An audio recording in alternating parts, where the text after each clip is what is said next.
Dito naman ako magpahayag mga kapatid sa mga kalukuhan na nasulat sa Biblia. Basahin ko sa inyo in English. Genesis chapter 3 verse 14. And the Lord God said unto the serpent, because thou hast done this, thou art cursed above all cattle and above all every beast of the field.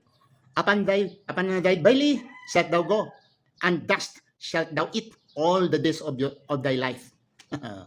Yung pagkasala ni Adan at ni Eva, dahil yung nga tinukso sila sa ahas, galit na galit ang Diyos at pinuntahan niya ang ahas. At yung nga sinumpa niya ng ahas nga sa iyong tiyan, ikaw ay lalakad o gagapang sa iyong tiyan. At mula ngayon, kakain ka na ng alikabok. Mga kapatid, ni-research ko ito kahit sa AI. Walang ahas na kakain ng alikabok. At sinasabi, gagapang ka, lalakad ka sa iyong bele, sa iyong tiyan. Bakit ba? May ahas ba nga lumilipad? May ahas ba na 4 or 6 or 10 ang kanyang paa? Hindi ba originally ang ahas ay talagang gumagapang sa kanyang tiyan? Ang palusot naman sa iba ay symbolism yun. Kung symbolism yun ang ahas, nakakain siya ng alikabok, symbolism din yun si Adan.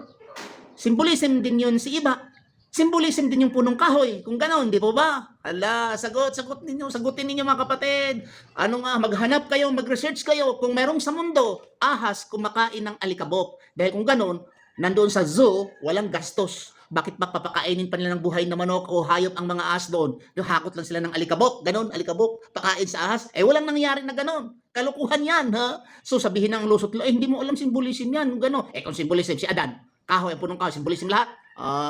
Maraming salamat. Assalamualaikum warahmatullah.